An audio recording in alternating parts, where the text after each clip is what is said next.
how do you make your event more profitable? If you're running a conference, if you're doing workshops, in-person summits, anytime that you are on stage with your audience, you have to make a profit. And we work with a ton of different events. I scaled my conference to be the largest in the country in my industry. And we work with conferences in many different industries, niches, all over the place. And the most consistent thing that I see is events are not maximizing the revenue they can produce with the event because they just don't understand that there are options out there for things that they can do. And everybody's just kind of stuck doing the same thing over and over and over again. So in this video, I'm going to break down the revenue triad. There's 3 components to this, and I'll be walking you through what you can do with your conference, with your workshop to boost that revenue and drive more sales and back end. Let's get started here. So this is called the revenue triad, because with events, there's really 3 revenue streams that we can use to bring that money into us. Okay, so we've got the front end here, so we can sell tickets, we can do sponsorship, and then we can do back end. Now, on the surface, it's like, okay, well, this makes a whole lot of sense, but the devil's in the details. Like how you actually generate that revenue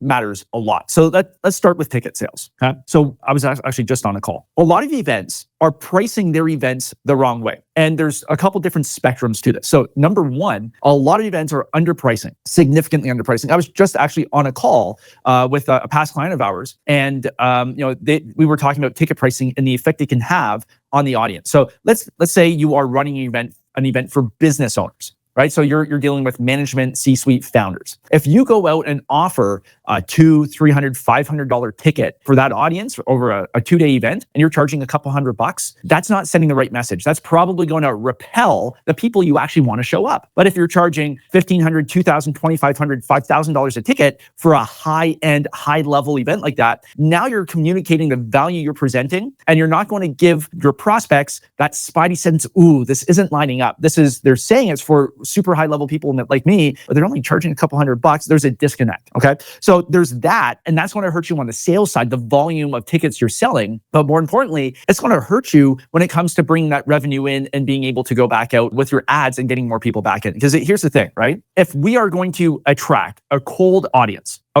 who has no idea who you are, right? That's the power of events. If you just keep hitting your list, your current customers with, hey, come to my event over and over and over again, you're not growing your base. You're on that hamster wheel of offer creation. Everybody's heard it before. You're going to actually find that your audience decreases. The key with scaling events is you want to bring in fresh people, fresh blood, new people who are brand new to you. That's what we want. And in order to do that, we have to put our event in front of that cold audience. Now, that costs money to do. So if you're running a low ticket event and you're charging a couple $100, you've got fulfillment costs to run the event. You're basically going into that event in the hole. That's not what you want to do. You actually want to structure your ticket pricing, number 1, so you're communicating value to your audience. Everything's adding up in their mind. But number 2, you want to make sure that you're going into your event at a profit, so you're not in the hole. Honestly, if you're charging a couple $100 and you're, for that business example, the math just doesn't add up. There's no way you can bring in cold people at scale. We're talking 500, 1,000, 15, 2,000 people at scale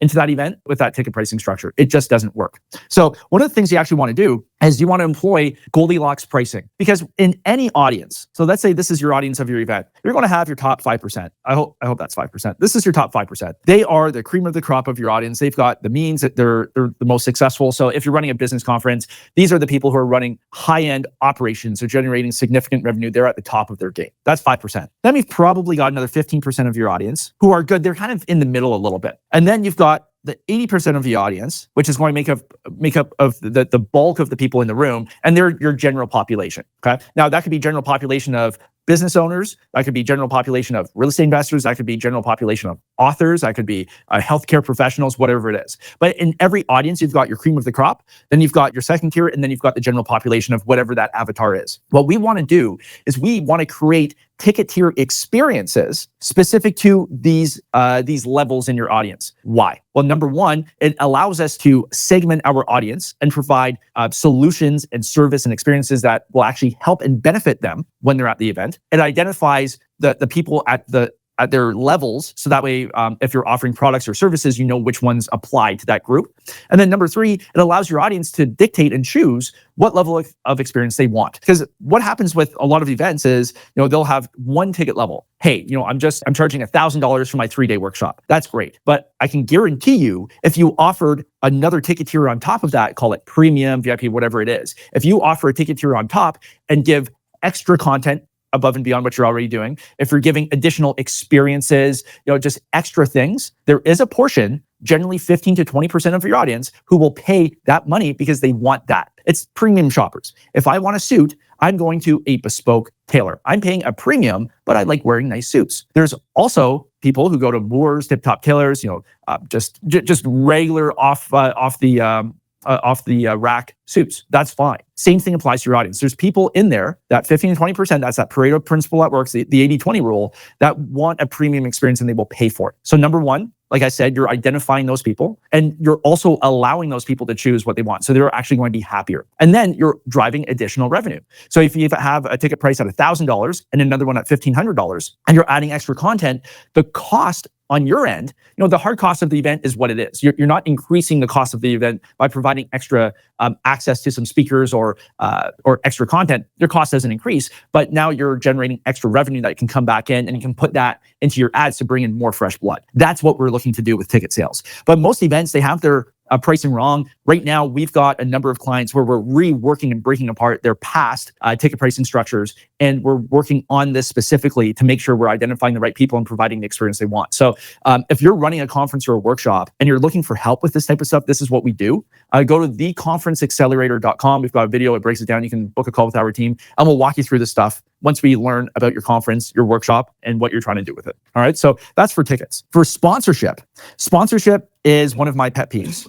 So what most people do, you go to any golf tournament, but what most people do is they'll have 3 tiers. They'll have a gold, they'll have a silver, and they'll have a bronze ticket tier. Everybody does this. The problem with this is you are not maximizing your revenue per sponsor, but even more important than that is you're just providing a set menu, an a la carte menu for sponsors, and they're going to get a standard a la carte experience. They are not it's a prefix. What I meant prefix. So you show up to the restaurant and this is what you're getting. That's what most people do. What you want is you want to have somebody be able to choose and customize exactly what they're going to do. They will pay more for it. Going back to the suit example, if I buy a suit off the rack, it's going to cost me a couple $100, right? But if I go to a custom bespoke tailor and we're going back for 3 fittings and everything's custom, I got to choose everything. I am paying a significant premium. Now, the benefit to me is I get a suit that fits like a glove. So I'm willing to pay more for that in exchange for the fit. Sponsors will do the same thing. If you are able to create a custom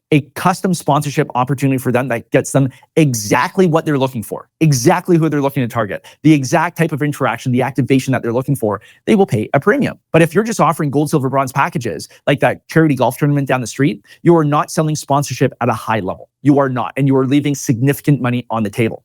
So, one of the things I learned very quickly when I launched my conference is you can't do the menu pricing with events and expect to maximize the revenue, but also make sure that your sponsors are happy. If they just have to choose off the menu, worst thing you want to do. And then even worse than that is when you just cold email people and send them the sponsorship menu to order from, and you wonder why nobody's getting back to you or they're interested. That is the worst way to do sponsorship, and it drives me nuts. So one of the other things we do is we actually help conferences and workshops, their sponsorship teams. We help rework their outbound outreach. We work on their systems, the scripts they're using, their call processes, how they're actually pitching the sponsorship opportunities, because there's so much money being left on the table just by sloppy sponsorship sales, sloppy outreach. Because if you're emailing your deck cold to people, you're like, oh, well, nobody cares about my event. Well, of course not. Because you're just sending, why would they want to talk to you if you've already given them, everything they need to make a decision? That's not how you do sponsorship at a high level. So we've talked about ticket sales. We need to create Goldilocks pricing and focus on the experience. Sponsorship, get rid of gold, silver, bronze, right? That is the worst possible thing you can do. Now let's talk about backend, because we've had some of our clients crush some monster numbers. We're talking multiple 7 figures in backend sales, crushing their back end. So, but a lot goes into setting up your back end so you can have those $1 million days. Because one of the things we do is, we turn conferences and workshops into $1 million events. That's what we're looking to do. So number one, you have to make sure the right people are in the room. I don't care who it is. You could have 1,000 people in the room, but if they're not the avatar that aligns with your product or service or what you're offering, you're not going to sell anything. It's kind of like you fill a room with 1,000 Eskimos and then you're selling a freezer. It's not going to work, okay?